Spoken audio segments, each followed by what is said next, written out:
오늘 우리가 주신 하나님 말씀은 민수기 32장 13절에서 19절입니다. 함께 봉독합니다. 여호와께서 이스라엘에게 진노하사 그들에게 40년 동안 광야에서 방황하게 하셨으므로 여호와의 목전에 악을 행한 그 세대가 마침내는 다 끊어졌느니라. 보라, 너희는 너희 조상의 대를 이어 일어난 죄인의 무리로서 이스라엘을 향하신 여호와의 노를 더욱 심하게 하는도다. 너희가 만일 돌이켜 여호와를 떠나면 여호와께서 다시 이 백성을 광야에서 버리시리니 그리하면 너희가 이 모든 백성을 멸망시키리라.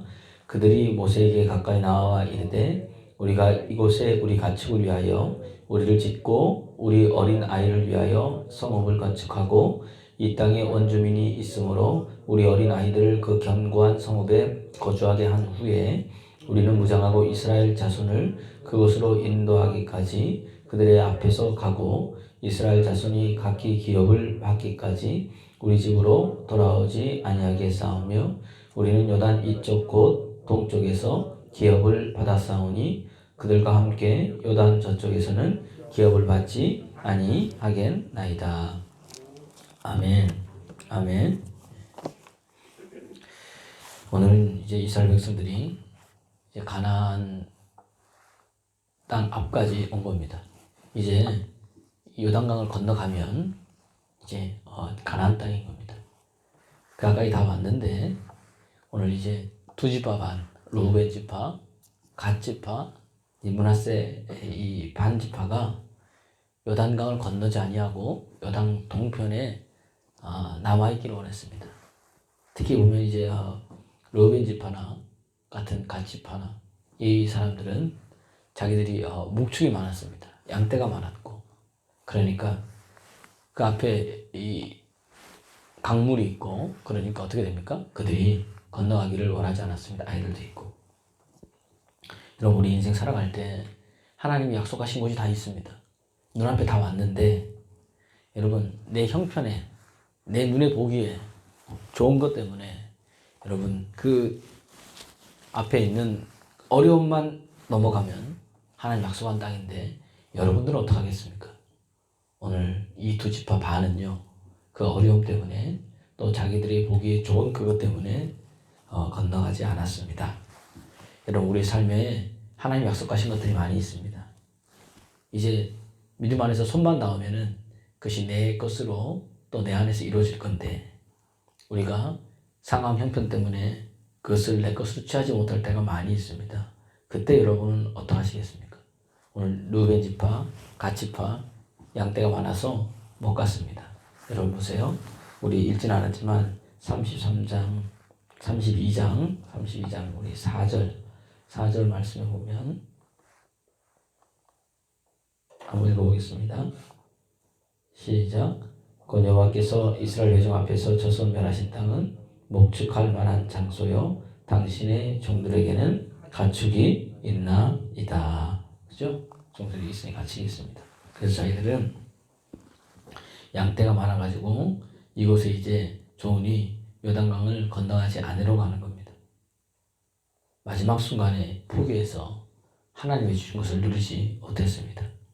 여러분, 하나님이 약속하신 땅과 때로는 우리 눈에 보기에 좋은 땅은 다를 수 있다는 이야기입니다. 아브라함과 롯이 여기도 보니까 목자들이 가축이 많아서 목자들이 다투었습니다. 그때 아브라함이 뭐예요? 네가 우하면 좌하고 내가 네가 좌하면 내가 우하겠다 그랬습니다.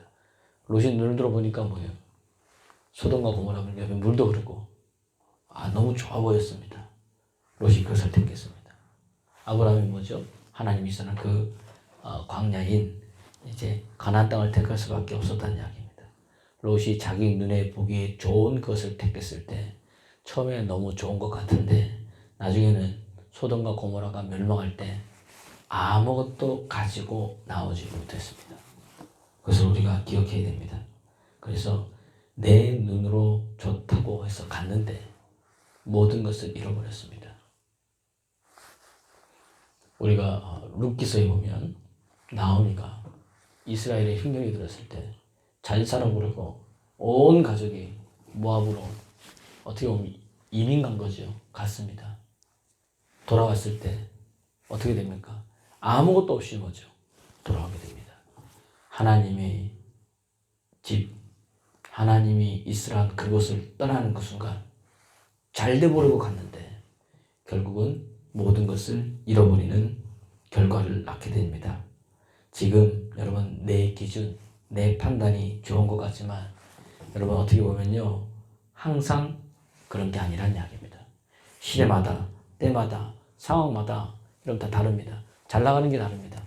지금 이 코로나19 때도 잘 나가는 게 틀리잖아요. 그 이전과 그 이가 틀립니다. 이제 예전에는 삼성전자에 있는 이건희 회장이 우리나라 최고의 갑부였는데 얼마 전에 보니까 이제 IT 기업 어딘가요? 어느 회장이 이제 이재용 이제 그분이 아들이잖아요. 그분보다 더 넘어섰다고 이야기합니다. 이제 재산 가진 게 이제 1위를 넘어섰어요. 그럴 정도로 지금 이 기업의 생태계, 전 세계의 생태계가 다 바뀌고 있습니다. 또 이게 또 언제 어떻게 또 바뀔지 모른다는 이야기입니다. 대학도 마찬가지죠. 들어가서 예전에는 인기과가 있는데 예전의 인기과와 지금 인기과가 뭐죠? 다 틀리다는 이야기입니다. 그래서 인문계 들어간 아이들도 복수 전공하는 거예요. 어디? IT 쪽이나 화학 쪽이나 이런 쪽으로 이제 요즘 이 생명공학 뭐 이런데 뭐 아니면 인공지능 그다음 IT 이런 거 하니까 이쪽으로 이제 뭐죠? 복수 전공이나 아니면은 부전공이나 뭐 이렇게 해가지고 이제 자기 것을 만들어 가는 시대가 왔다는 이야기입니다. 우리는 늘 우리 자신을 여러분 돌아봐야 됩니다. 내 선택이 항상 하나님의 말씀 안에 있기를 그리스도 예수 이름으로 축원합니다. 가축이 많아서 요단강을 못 건너겠다고 합니다. 여러분 약속의 땅은 이 요단강 서편이지 지금 있는 요단강 동편이 아니라는 이야기입니다. 요단강만 건너면 약속의 땅입니다. 여러분 눈앞에 있습니다. 여러분 믿음으로 취하기를 그리스도 예수 이름으로 축원합니다. 우리 인생 가운데 작은 문제 버리지 못하다가 큰 것을 놓칠 때가 많이 있다는 이야기입니다. 신앙생활은 뭐냐? 하나님의 이 은혜, 하나님이 약속 강서 얻기 위해서 내 것을 비워내는 겁니다. 내 것을 여러분 버려야 되는 겁니다. 산상수훈을 한번 보십시오. 팔복에 대해서 얘기하는데 심령이 가난한 자, 애통한 자, 긍휼히 여기는 자, 마음이 청결한 자, 온유한 자, 의에 줄이고 목마른 자, 뭐 이렇게 쭉 나오잖아요. 화평케 하는 자. 여러분 한번 보십시오. 세상하고 반대잖아요. 화평케 하려면 내 것을 포기해야 됩니다. 마음이 청결하려면 뭐예요? 세상의 것을 포기해야 됩니다. 심령이 가난하려면 뭐예요? 모든 거 다 포기해야 됩니다. 지금 긍휼히 여기려면 뭐예요? 내가 남을 긍휼히 여기기 때문에 내가 가지고 있는 모든 것을 뭐 해야 되는 거예요? 포기해야 된다는 이야기입니다. 주님께서 이야기합니다. 아무든지 나를 따라오려거든 자기를 부인하고 자기 십자가를 지고 나를 따르라. 그러니까 주님의 제자가 되기 위해서는 뭐예요? 자기 부인, 자기 십자가, 나를 뭐 하는 겁니까? 버려야 되는 겁니다. 내가 움켜진 것을 내려놔야 된다는 겁니다. 여러분 그래서 능력 있는 사람이 뭐냐? 잘 버리는 사람입니다. 여러분 오늘 채워지지 못하는 이유가 뭐냐? 우리 속에 하나님 것이 아닌 다른 것으로 너무 가득 차 있으니까 안 됩니다. 그거 뭐예요? 비워야 됩니다. 가축이 많아가지고 부자인 것 같았습니다. 그래서 안 가고 좋은 땅을 했잖아요. 요단강 강 옆에. 근데 그 가축 때문에 나중에 이 두 지파는요 역사에서 사라지게 됩니다. 다른 지파에 다 흡수돼 버려요. 지금 좋은 것 같은데 나중에는 없어져 버렸습니다. 하나님이 이스라엘 백성들을 왜 광야로 이끕니까? 신명기 8장에 보면 하나님께서 내 조상들이 알지 못하는 만나를 먹게 하시고 또 이 광야를 걷게 하신 것은 너를 다 낮추시고 너를 시험하사 마침내 내게 뭐예요? 복 주시기 위해서. 신명기 8장 16절. 그럼 복이 뭡니까? 사람이 떡으로만 살 것이 아니고 하나님의 입에서 나오는 모든 말씀으로 사는 줄 알게 하기 위해서. 그럴 때 마침내 하나님이 약속하신 복이 누구에게? 너에게 임한다는 것을 말해주고 있습니다. 광야는요 내 것을 비우는 겁니다. 그리고 하나님의 것으로 채우는 겁니다. 여러분 뭘 비워야 됩니까? 내 욕심을 비우는 겁니다. 뭘 비워야 됩니까? 내 탐심을 비우는 겁니다. 각 사람이 미혹되는 이유가 뭐예요? 시험에 드는 이유가 뭐예요? 다른 게 아닙니다. 욕심 때문이라고 그랬어요. 야고보서는.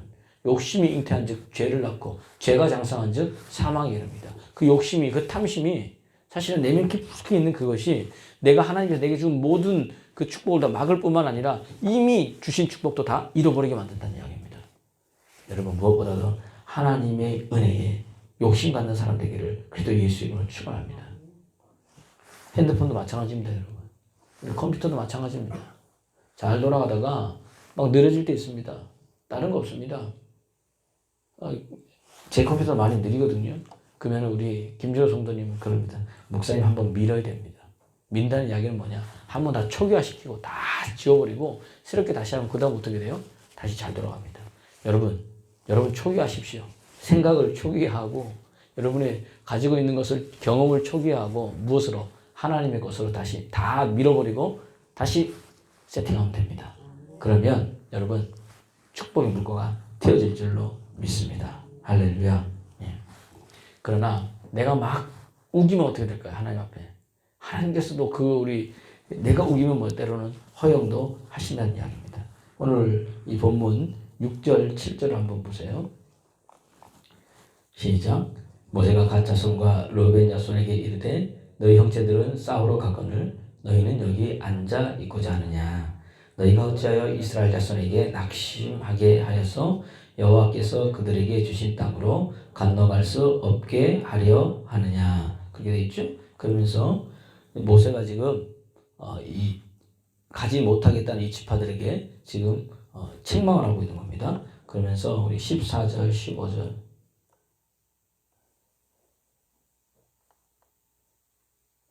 죄송합니다. 한번 읽어보겠습니다. 시작. 보라 너희는 너희 조상이 대를 이어 일어난 죄인의 무리로서 이스라엘을 향하신 여호와의 노를 더욱 심하게 하는도다. 너희가 만일 돌이켜 여호와를 떠나면 여호와께서 다시 이 백성을 광야에 버리시리니 그리하면 너희가 이 모든 백성을 멸망시키리라. 너희는 뭐예요? 이 불순종 광야 때 불순종해서 다 죽었잖아. 불평 불만해서 그 무리 중에 하나인데. 지금 이 결정적인 이때 지금 약속의 땅이 눈앞에 있는데 너희가 또 뭐 하려느냐. 하나님의 말씀에 불순종하라고 하느냐. 너희 때문에 너희만 죽는 게 아니라 누구다. 이스라엘 전체가 너희 때문에 어떻게 된다. 이 멸망되는 그런 상황이 벌어진다. 이렇게 얘기합니다. 여러분 보세요. 우리가 하나님께 주신 것이 아닌데 자꾸 지금 그 길이 아닌데 자꾸 원하면 하나님께 때로는 허용한다는 이야기입니다. 그러나 그게 하나님 기뻐하시는 거 아닌 거예요. 아니라는 이야기입니다. 달라고 하면 줍니다. 이스라엘의 왕은 하나님이었습니다. 근데 이스라엘 백성들이 사사시대를 지내면서 전쟁에 나가게 보니까 다른 나라는 왕이 있었습니다. 그래서 전쟁을 잘하는 것 같아요. 그래서 우리도 뭘 달라? 왕을 달라고 이야기를 합니다. 사무엘이 굉장히 화를 냈습니다. 우리의 왕이 하나님인데 너희가 어찌 왕을 달라고 이야기를 하느냐. 하나님 뭐라 그래? 괜찮다. 너희 말을 불순종한 게 아니라 내 말을 불순종한 거고 나를 거역한 거다. 놔둬라. 그러나 그 왕들이 너희들을 힘들게 할 것이다. 결국은 뭐예요? 남북으로 왕들이 갈라지고 서로 싸우고 그 다음에 그 왕들이 여호와 앞에서 악을 행함으로 말미암아 이스라엘 백성들이 힘들게 되는 것들이 우리 열왕기상하 역대상하를 보면서 우리가 알 수 있다는 이야기입니다. 때로는 하나님이 주시지 않은 것을 달라고 하면 그것이 내 삶에 재앙이 된다는 이야기입니다. 광야를 보십시오. 이스라엘 백성들이 먹을 것이 없을 때 하나님께서 만나를 내주셨습니다. 얼마나 좋아했습니까? 근데 나중에는 뭐예요? 이 박한 만나뿐이 없느냐고 합니다. 하나님께서 메추리 때를 바람을 불어가지고 주시는데 얼마나 주셨습니까?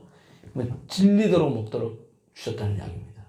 입에서 막 고기 냄새가 나게 다시는 뭐죠? 야, 고기면 내가 쳐다보지도 않을 정도로 주셨다는 이야기입니다. 여러분 보세요. 그런데 그것으로 인해서 그들은 뭐예요? 더 힘들게 되는 것을 우리가 이스라엘 백성들이 광야를 지나오면서 우리가 알 수 있습니다. 여러분, 하나님이 주신 것, 여러분, 또 내 눈에 보기에 내 입맛에 안 맞을 수 있습니다. 여러분, 그런데 자기 마음에 안 든다고, 자기 입맛에 안 든다고 불평할 때, 여러분, 그의 인생의 삶에 부작용이 많이 나타납니다. 여러분, 오늘 우리가 신앙생활 하면서 다른 게 없습니다. 하나님, 내가 하나님의 기쁨이 되기를 원합니다. 그러려면 어떻게 돼요? 성경 말씀에서 하나님이 기뻐하신 것을 골라서 내가 행하면 됩니다. 하나님이 기뻐하는 게 뭡니까? 오늘 예배하는 자를 찾으십니다. 하나님 말씀대로 순종해 나가는 자를 찾으십니다. 오늘 잃어버린 영혼을 찾으십니다. 오늘 내 집은 만민이 기도하는 집이니 함께 기도하는 그 자를 찾으십니다. 또 뭐예요? 전심을 나를 찾고 찾는 자를 만날 수 있다고 얘기하고 형제가 연합하여 동거함이 어찌 그리 선하고 아름다우냐 말씀하시면서 믿음의 사람들이 함께 믿음의 교제하는 것을 하나님이 뭐죠? 기뻐하신다는 이야기입니다. 모여서 찬송하고 기도하고 그때 어떻게 돼요? 예루살렘에서 온 백성에게 칭송받는 역사들이 예루살렘 교회에 일어났잖아요. 할렐루야. 이거란 이야기입니다. 그걸 찾아서 행해 나갈 때 하나님의 축복이 임한다는 사실입니다. 결국 두 지파, 르우벤 지파, 갓 지파는요 역사에서 사라집니다. 그럼 므낫세 반 지파, 므낫세 반만 남고 반은 간 거예요. 간 그들은 있겠지만 남아있는 그들은 또 뭐죠? 흡수됐다는 이야기입니다.